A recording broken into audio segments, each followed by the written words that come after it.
everybody. Welcome to the Author's Porch, where every good conversation starts. We are excited. We have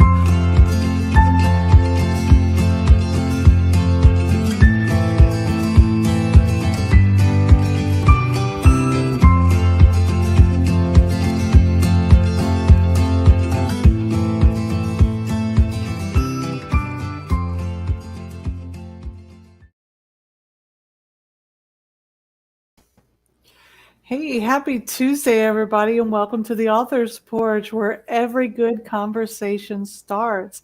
We have a special treat for you tonight. We have Luv Lubker tonight on the Author's Porch, and I hope I said her last name. We practiced before the show. How are you doing, Luv?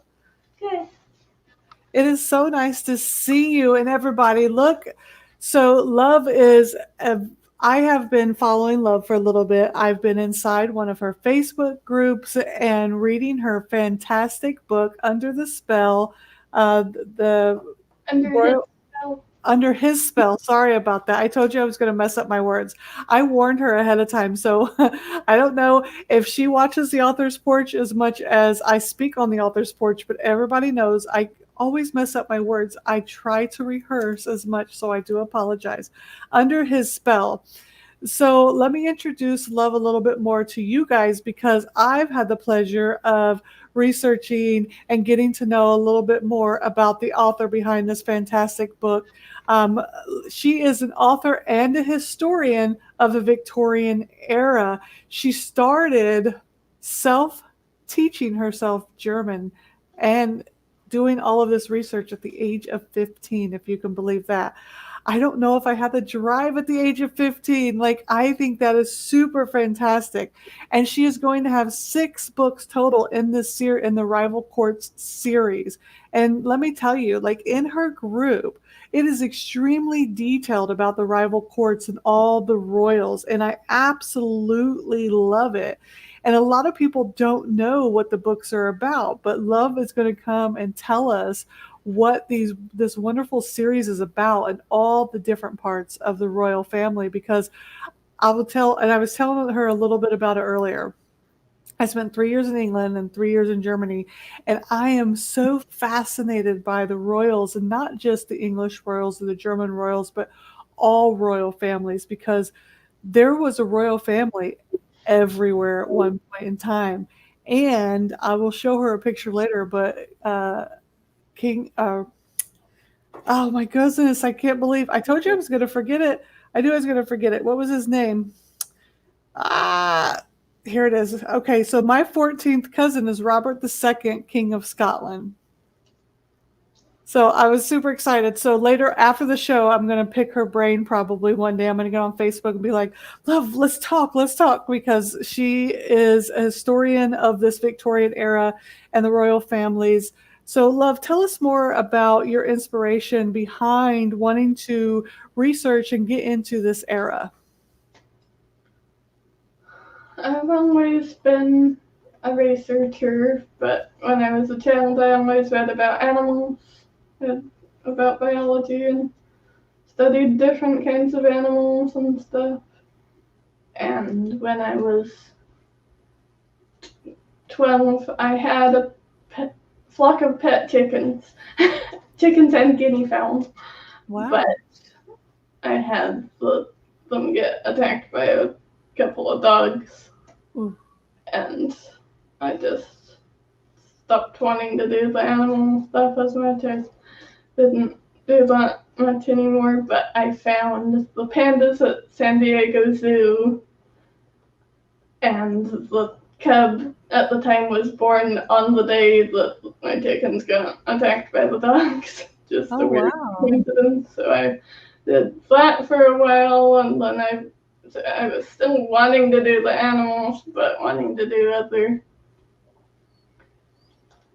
stories more, and got into anthropomorphic stories, like Redwall and Miss Mantle. That's a very royal themed story, even though it's anthropomorphic. But the story is very relevant to what I'm doing now. Okay. And then I got into some of the boys' adventure stories in the late 1800s, early 1900s, the Rover Boys. And then when I was 15, my parents watched the movie Jane Eyre, Mm-hmm.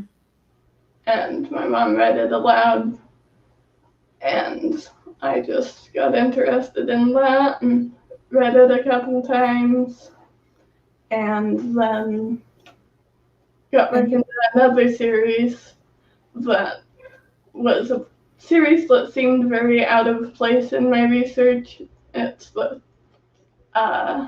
secret series by Pseudonymous Bosch, but it's the only stories I've ever read that have like modern computers and some phones and stuff.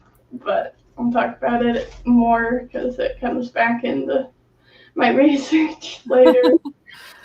And then went to the next Bronte book and got into the research of her life and read about Charlotte Bronte's, read her letters and the literary world, and I read about she goes to London to the Great Exhibition, the first Bronx Fair. Okay. So about her stay in Belgium to learn languages, that the school was right next to the palace in Belgium, and she saw Queen Victoria there before she saw her in England. Wow. That's very interesting. So you really dug into like the old letters and their full on life, not just the stuff in front of the camera. Yes. That's what I like, the source information. Yeah, a lot of people just want to know the stuff in front of the camera, the drama stuff, things like that. But you actually wanted to know them as individuals. And so the birth of your love for the royals in the Victorian era started. Now, who do you think is probably your favorite royal? If you had to pick one, who would be your favorite? I'd say Vicky and Fritz, that's Queen Victoria's eldest daughter, and her husband, that's Friedrich III of Germany, Friedrich III. That's the parents of Kaiser Wilhelm II of World War I, but that's who my story is about. Yeah. And they met when she's 10 at Yeah, the would. So I'd read about the Great Exhibition and Charlotte Bronte's stuff, and when I ran out of the new information in the Bronte research, I looked up the things I'd read about what were connections to the royals and just got started on that, and I've been doing that for over 7 years now. So over 10 years altogether with the Bronte. Yeah, a lot of people will write about them as adults, but you started your story out with them as children. So what made you want to write basically their origin, kind of like a origin story of them? What fascinated you about them as children? A lot of the books I read about Vicky and Fritz tell about her childhood more, and that they meet when she's just a child, when she's his guide at the exhibition, but they give very little backstory for Fritz. And I read another novel that was done about them last year, A Most English Princess by Claire McHugh. And she was the first person I've talked to in my series of interviews also. I have my talk with her on YouTube. So I read her story, and it just felt like she didn't give Fritz much backstory. I liked her book, but it was what made me want to finally tell mine, because my friends and family always said, you should write a book all these years. And I always said, I don't know how to describe things. And Yeah, it left you wanting more. I said the book left you wanting more. It didn't give you enough. You were like, I need more, I need more. So you went out and found it. And I'm with the learning German, I'm working on translating his diary. So Really? That is stuff fascinating. that's not published in English yet that I can weave into my story. Wow, that is super fascinating. Now, so when we were in Germany, my daughter took, she started when we were in the States and she was in middle school, she started taking Spanish classes. But when we moved to Germany for those 3 years, she switched to German classes. And she found it, she loved it. She loved learning German. Do you find it easy to learn that language? I didn't. I was there for 3 years. I learned hello, goodbye, thank you, and that was about it. When I was 13, 12 and 13, my family went to some high level juggling events. It was stuff my brother did. He competed in that. Okay. And a lot of people were international, and there were a lot of German people there. And it was when we were first getting on Facebook and social media. Yeah. So we wanted to be able to understand what they were saying and stuff, and we took the Pimsleur course, but it's more like tourist and business language and not as much reading. We were just getting into the reading part when it got into just business stuff, and it just got less interesting. So a couple of years ago, there was a friend of mine that I met in one of the wrong research groups, but I said I'd translate a book for her when I hadn't learned more German yet, besides taking the first level of that course and just like looking up on Google Translator and memorizing the phrases I read in my research. Yeah. But Duolingo is an online course that's much more reading, translating back and forth and stuff. So I've been doing that for about 2.5 years now, and Wow.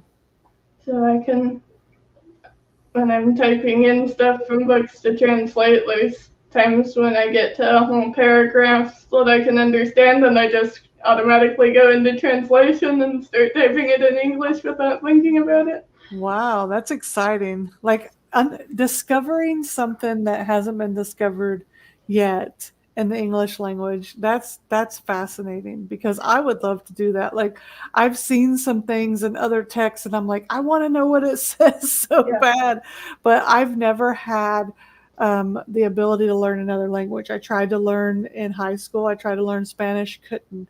I lived in Japan for 4 years, couldn't learn it. I lived in England, couldn't, I mean, not, well, I did live in England, but I lived in Germany, couldn't learn it. I went to other countries, Afghanistan, Kuwait, all kinds of places. I cannot learn another language. I can learn enough to be able to ask like directions or say hi, but man, I just never had the affinity for it. So, have you traveled to any of the places that the Royals are, or do you plan on traveling to any of those places? I haven't. I'd like to. Yeah.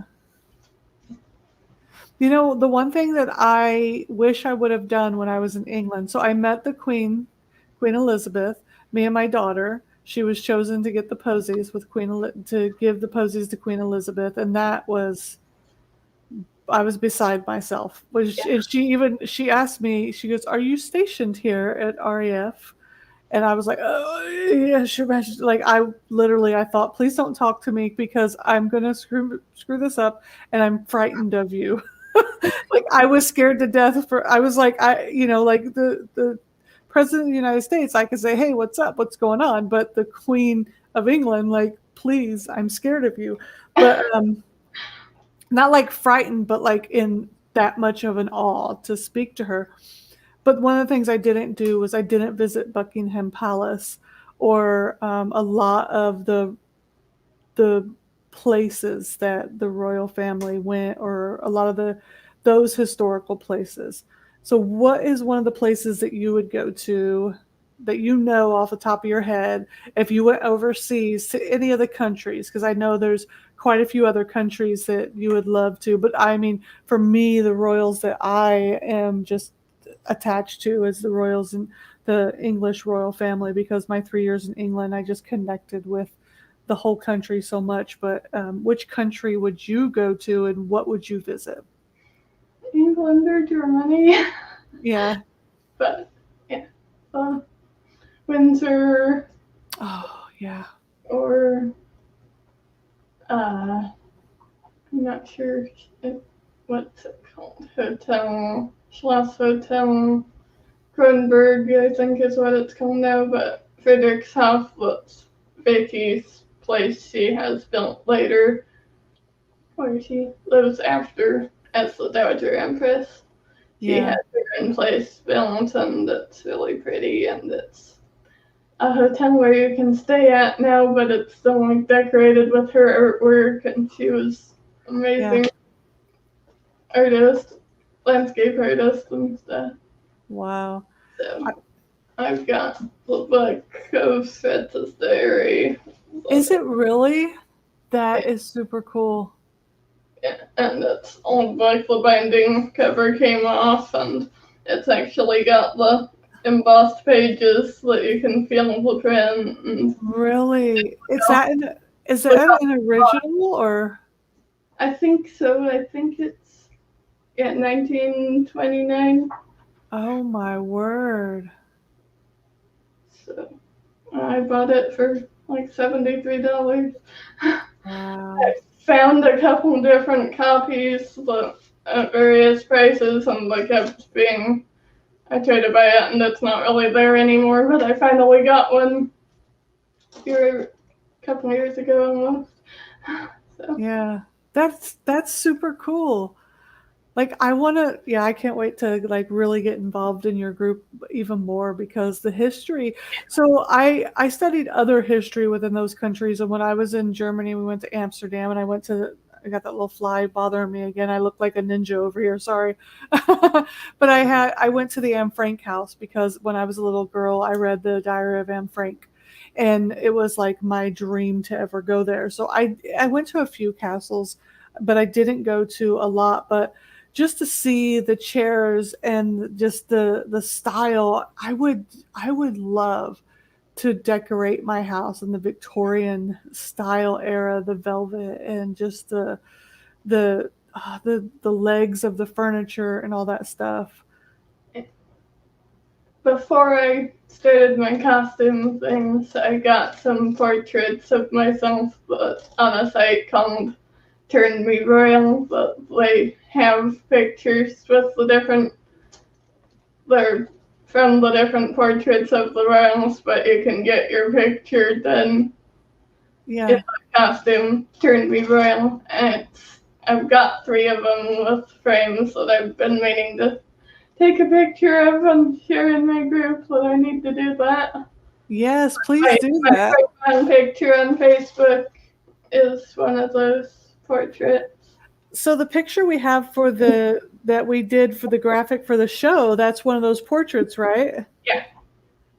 So I'm gonna message you after the show, because I need to make myself royal and see what I would look like too. Because when I saw that picture, I'm like, yes. So we have this group, a few of the business ladies that I connect with and network with, and it's called Tipsy and Tiaras, because we all put on these little. I actually have a crown, and we wear them. And on Friday nights, we all sit in a Zoom call and we just talk about different things in our businesses that we do. And they were quite excited that you were coming on the show because they saw your tiara and they were like, oh my God, another queen. I love that tiara. It's absolutely gorgeous. I can't get mine to stay on my head though. Mine, I usually get it to stay well, but it's just not wanting to for some reason today. It looks fabulous though. I absolutely love it.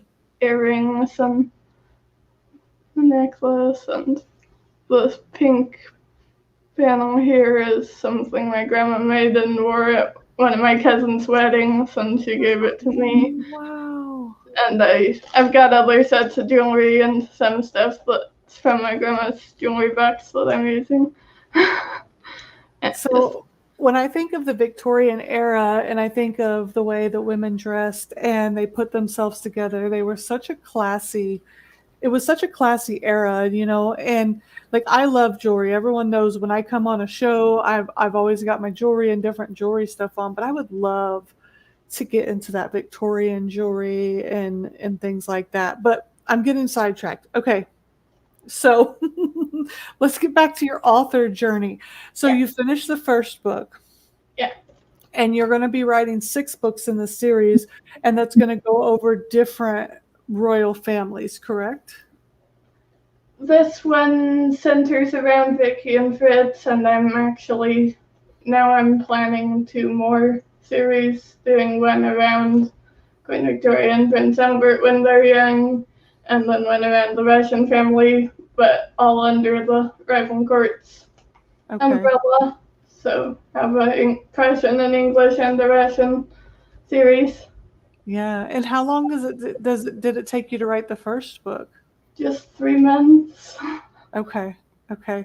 And are you only published on your website, or are you published? Okay, Far. so you're exclusive on your website.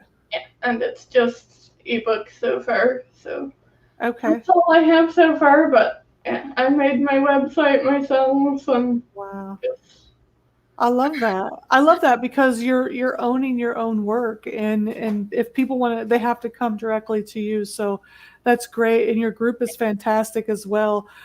So when you thought of this story and you wanted to write it, and you did your website and you created your book, and you have a way for people to buy your book directly from your website and get their e-copy, so I know you've got some advice if another author wants to write a book and they have these stories and they're like, you know, I see what Love is doing. She had a passion for the Victorian era.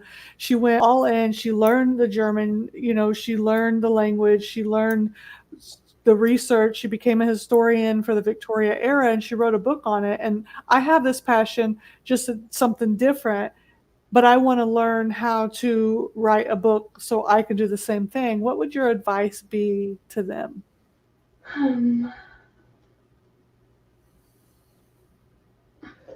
um, I read so many books that I have a lot of things like when I'm writing, I had something come into my head that's a similar character situation, but I didn't really think about it when I'm writing, but I did model on like Yeah. elements of Charlotte Bronte, Brian Jakes, Lucy Maud Montgomery, other. Yeah. And I've heard the better reader you are, the better writer you become. So that's great advice for them And to read also more. something I did sometimes if I got stuck in being critical when I was reading over something, I'd think it in the voice of one of the audiobook readers I like and just get it out of my head. That's really smart. I'm going to do that because I tell you the guy who, and I don't know who it is, but the person who narrated the Bible, I actually love listening to his voice. On what? So on the Bible app, the one that's just on the regular Bible app that's on my phone, I love his voice, and I don't know his name, but I'm going to take things in his voice and let it read out in my head in his voice and see how that works. So I mean, there's just certain voices that just ring in your head, and his is the one that rings in my head because I listen to it twice a day for my devotion. So that's just my personal preference. So his voice is going to be in my head. So I'm going to take that advice and I'm going to try it out. Yeah, So, can you tell our viewers what's a good way to get a hold of you if they want to read your book, or get into your group and learn more about the Royals? my website is therivalcourts.com and my group is the Rival Courts also, and I have a specific another group that's just for people who are reading the book that's called the Rival Courts Book Club. And my email is luvlubker@gmail.com. Awesome. So guys, you should definitely go to the rivalcourts.com and take a, check out the book, get your copy of the ebook. You're not going to be disappointed because it's a fantastic book. And then get on the groups and chat with us because Love is putting out the content and she's done the research and you're going to learn. I love history in general. Like I went to Stonehenge. I went to, I think it was Dunedin Castle in Scotland where William Wallace slayed the English. I mean, I get into the history. I've been all around Texas.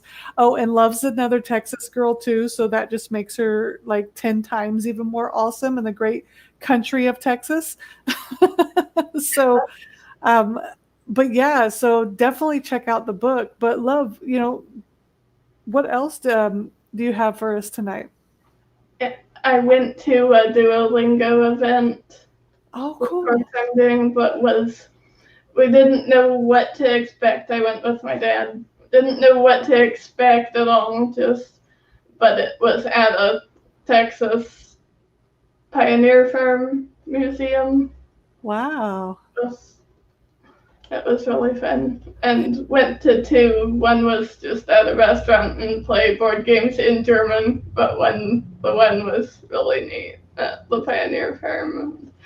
It had a little German cottage and stuff, and the guy who was the guide would tell stuff about something in the house in German and ask who could understand what he said and stuff. And then at the You're other like, houses at the museum, the other guides would tell something and he'd translate it into German, so that was neat. The other thing I was gonna say was when I was listening to like dramatized audiobooks, I'd listen to a dramatized King James Bible on Bible Gateway. And then when I listened to dramatized audiobooks like Redwall and others when I listen to the same readers a lot, I notice like Juliet Stevenson's one who did the Bronte and Jane Austen and a lot of books, mm-hmm. but she does the same voice for similar characters across different stories, and before we noticed it was the same reader. I hadn't realized why I thought of two characters as being so similar, but were books I had only listened to and not read. But I also noticed when I listened to one reader or set of readers a lot, and then read other books, my brain picks out the characters and puts those voices to them. Oh, that's funny. Yeah. Yeah, I could see how that would happen because you expect the character. It's kind of like when you watch a movie and an actor is playing a certain character and then you hear their interview and they have this accent and you're like, "Whoa, what just happened?" Yeah, I could see how that would happen. You would think the characters are the same because it's by the same voice. One other thing, today's the birthday, 220th anniversary of the birth of Prince Charles of Prussia, who's the villain of my story. Really? And also the anniversary of Charlotte Bronte's wedding.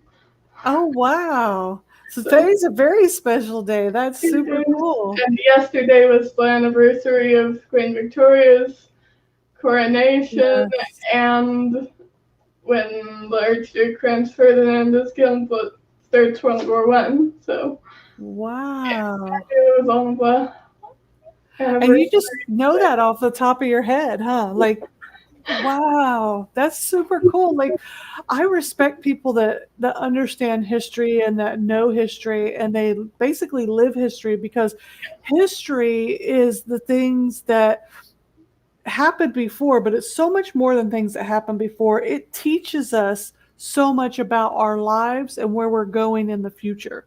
So history is so important and people don't understand that. And it's not, yes, it's a form of entertainment. It's definitely a form of entertainment, but it's so much more than a form of entertainment. It becomes a lifestyle. And I love history. Me and my husband will sit here and we'll just, like we started watching the TV show Vikings, right? but we got so much into it that we started researching and finding out if the characters were real life people, and we had to search their family history and find out where their family line went. And so I love history. I think it's fascinating, and I love that you're super super into it. Like you not only read about it, you write about it, you live it, you I go to dream it. events because of it. I dream it. Yeah, that's cool because I wrote a book I wrote two books based off of a dream. So your dreams can turn into your books, which is the best thing about it. Yeah. Now, I was about to ask you something. My middle-aged brain just went blank. That's what happens. Middle age is not fun. Sometimes your brain just goes blank. But crud. Oh, I didn't know How am I? Go. Yes, I didn't know they did events because I started using it because I live down in Brownsville, which is predominantly Hispanic and Spanish speaking Hispanic. So I tried to learn a little bit more when I was working outside of the house. I don't work outside the house now, so I don't try as hard to learn it, but I still try every once in a while. But I didn't know they had events. I didn't I know. don't know if they're doing events right now, but Yeah. they were. Well, it's going to get back Where there. you could look up your location and find events in the language and in your area. Well, that's cool. That's a little plug for Duolingo. They should pay you a sponsorship for that. I'm just going to throw that out there.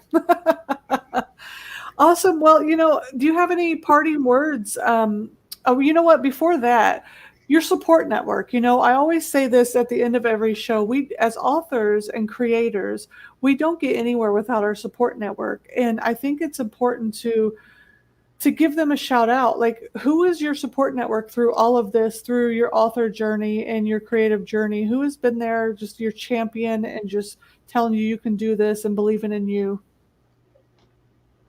I do this a lot with my family. My mom, I read the books of letters and memoirs and stuff too, and listen to audiobooks and stuff.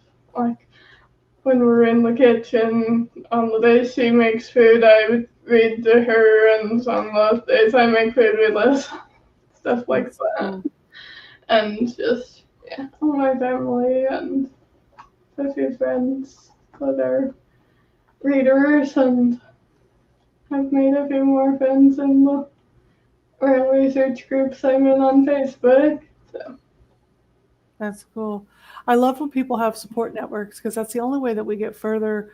I mean, we can get by the skin of our teeth. I mean, we are fantastic, strong, amazing women, and we're going to get there. With or without people. But it's always nice to have a support network.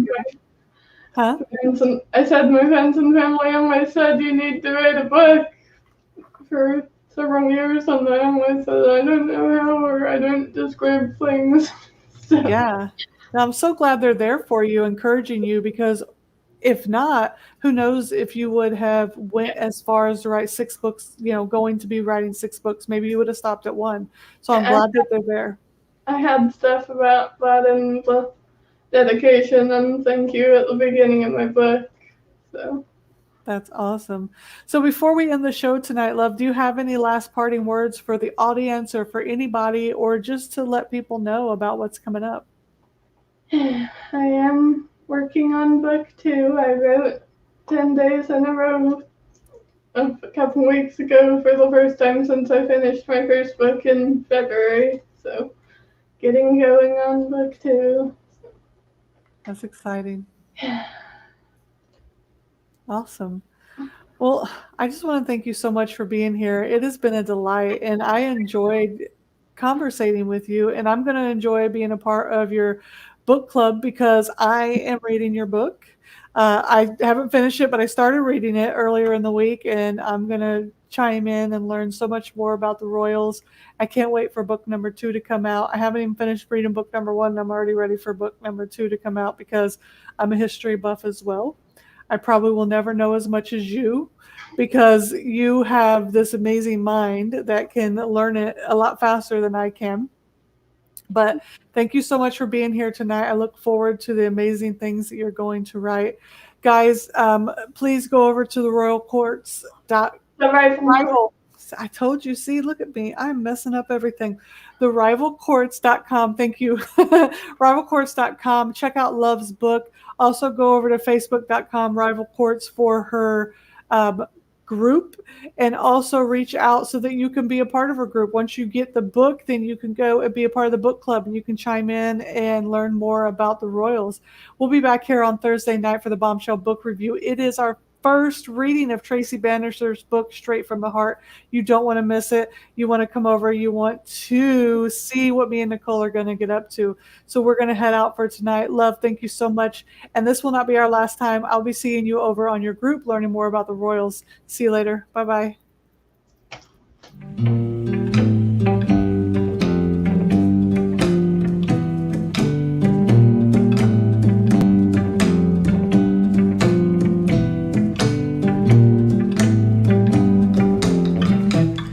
Just a gentle